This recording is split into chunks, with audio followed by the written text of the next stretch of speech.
Alright, so I'm sitting over here at Tyson Chicken. This is the second time I'm recording this. And I'm sitting in line. So I had a viewer request to talk about the upgrade process when you go through Swift.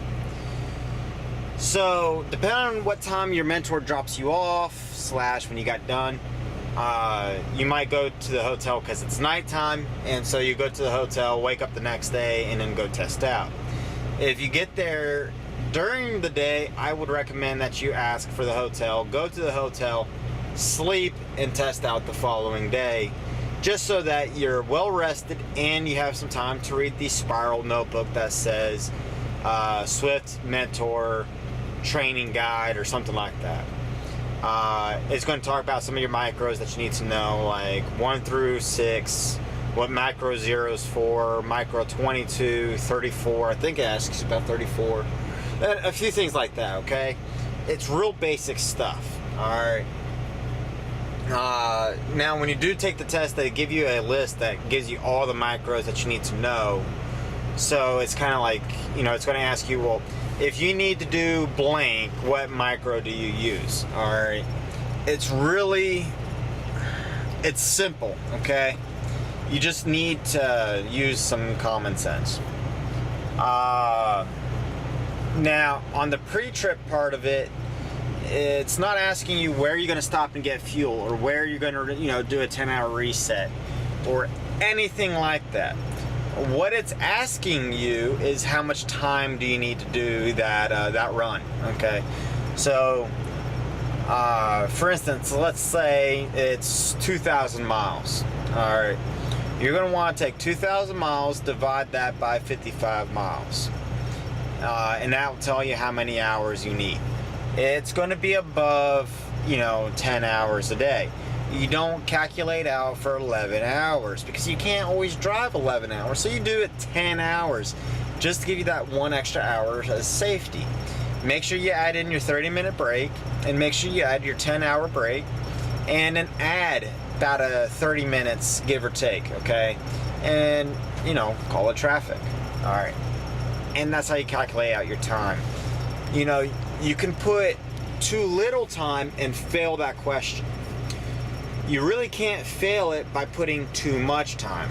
Now, if you put in there saying that you need, an extra 24 hours than what you really do need, that's probably going to be a problem, okay? But if you put in there a couple hours more than what you needed,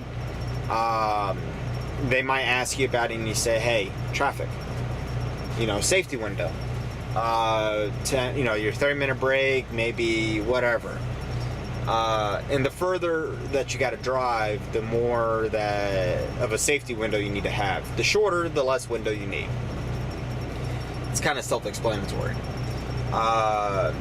So the written test, it is really the fundamentals of the things that when you're in your mentor's truck or trainer's truck, whatever term you want to use, they should be going over with you. Okay, so you should know everything you need to know to pass that test. And you get 2 tries. I've heard 2 different things happen if you fail twice. Some people say that you're fired, or you're let go, laid off, yada, yada, yada. Some people say that you go back out for another 50 to 100 hours. Who's right? I don't know. I passed the test on my first try, so I wasn't worried about it.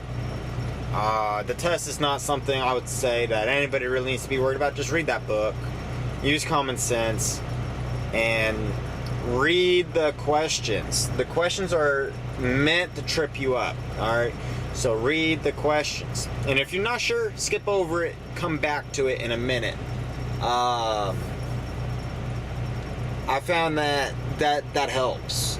Sometimes a few questions down below might actually give you the answer.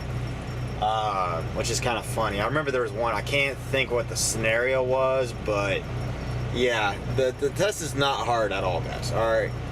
Now, the driving portion of the test. Again, that's really easy. You're driving down the road, you're doing a few left turns, a few right turns, a U-turn, if there's a place for you to do a U-turn. Like going underneath a bridge or something like that, they want you to show that you can do that. The other thing that they have you do is, oh,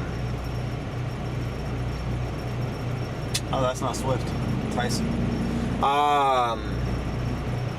You know, they might ask you to do an emergency stop, you know, showing you how you would do that. Pull over to the side, pull your brakes, put the truck in neutral, don't leave it in gear, and turn on your flashers immediately, okay? They want to see you, you know, maintain full control of the vehicle. Make sure you're stopping way before the stop signs, you're watching for the lights, don't cut off traffic. It's easy, okay? The backing part of the test, again, that is easy. Go slow, get out and look, or goal. Goal 2 times. Before you start backing into the spot, and you know, when you're halfway in the spot, that's the way that Lancaster told me to do it. That's the way I told my students to do it, and it just kind of slows down the process so that way they can think. Although my first student didn't listen to that, he slammed it in there blindside on his first try without a problem and nailed it easily. But he did have to get out and look when he was halfway in. He didn't do it when he was getting into the hole, but anyway. So it kind of just depends on where you're at. So the backing part of it's easy. The driving part of it is easy. The whole test in general is actually fairly easy. It's just making sure that the trainer did his job, okay? If the trainer did his job, you shouldn't have a problem passing the test. If your trainer didn't give you the time of day to practice or do anything, that's where you're really going to have problems, okay? But if you read your book, go slow, think about what you're doing, slow down when you're backing up. You don't have to put it in the hole in 2 seconds. And unlike the DOT, when you're getting your CDL, you can get out and look as much as you need to. You can pull up as much as you need to. So use up all the forward space you need, get out and look as much as you need, and, you know, back it in slowly. You'll pass it every time. It's not a hard test. But don't do it when you're tired, okay? You know, if you get there and it's morning time and you can test out and whatever, go and get the hotel, go to sleep, take a shower, put on a pair of clean pants, clean shirt, and test out. Alright, that's what I recommend. Anyway, thank you for watching. I got to move forward, so that's the end of this video. Thank you. Have a great day. See you on the next one.